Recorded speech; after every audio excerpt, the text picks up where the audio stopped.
ស្រីម្នាក់តែងតែនៅក្បែរនៅមើលថែខ្ញុំទៀងឈឺទៀងជីមានស្រីម្នាក់ស្មងគ្រប់វេលានាងតែងធ្វើជាកំឡុងចិត្តខ្ញុំមានស្រីម្នាក់មិនដែលរអ៊ូតែងតែតស៊ូលំបាកក៏ទ្រង់មានស្រីម្នាក់តែងយល់អារម្មណ៍មិនថាសាច់យំមិនដែលចោលគ្នាមនុស្សស្រីម្នាក់នោះគឺជាប្រពន្ធល្អរបស់ខ្ញុំ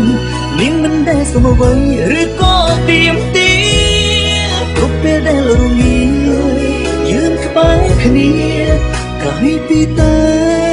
ចិត្តមួយមនុស្សស្រីដែលលោកគ្មានពីរគឺមានតែប្រពន្ធខ្ញុំទោះខ្ញុំគ្មានអ្វីក៏នាងមិនស្ដាយក្រោយគ្មានរឿងអ្វីព្រៃព្រួយឲ្យតែយើងបាននៅក្បែរគ្នាគឺគ្រប់គ្រាន់ហើយ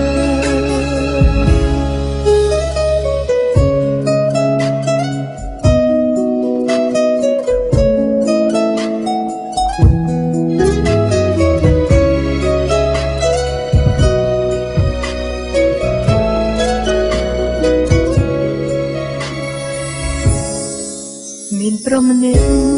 តែងតែនៅក្បែរនៅមើលថែខ្ញុំទាំងឈឺទាំងជីមានប្រមម្នាក់ស្មងគ្រប់វេលាគេតែងធ្វើជាកំឡុងចិត្តខ្ញុំមានប្រមម្នាក់មិនដែលរអ៊ូតែងតែតស៊ូបានក៏ទ្រង់ក៏ប្រមម្នាក់តែយល់អារម្មណ៍មិនថាសោកយំមិនដែលចោលគ្នាមនុស្សប្រុសម្នាក់នោះគឺជាប្តីដល់អូនរបស់ខ្ញុំគេមិនដែលសមអ្វីឬក៏ទៀមទាគ្រប់ពេលដែលរងាយើងក្បែរគ្នាកាយពីតែចិត្តមួយមានព្រមដែលអត់មានពីរគឺមានតែតែខ្ញុំទេ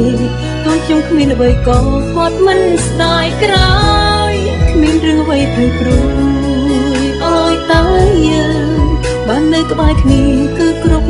គ្រាន់ហើយរួមសុខទុក្ខនឹងគ្នា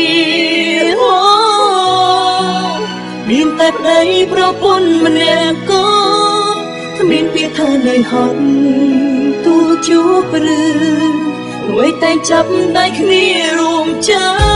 មានព្រមដែលអត់មានពីរគឺមានតែខ្ញុំទេទោះខ្ញុំគ្មានអ្វីក៏គាត់មិនស្ដាយក្រោយគ្មានរឿងអ្វីព្រៃព្រួយឲ្យតែយើងបាននៅក្បែរគ្នាគឺគ្រប់គ្រាន់ហើយ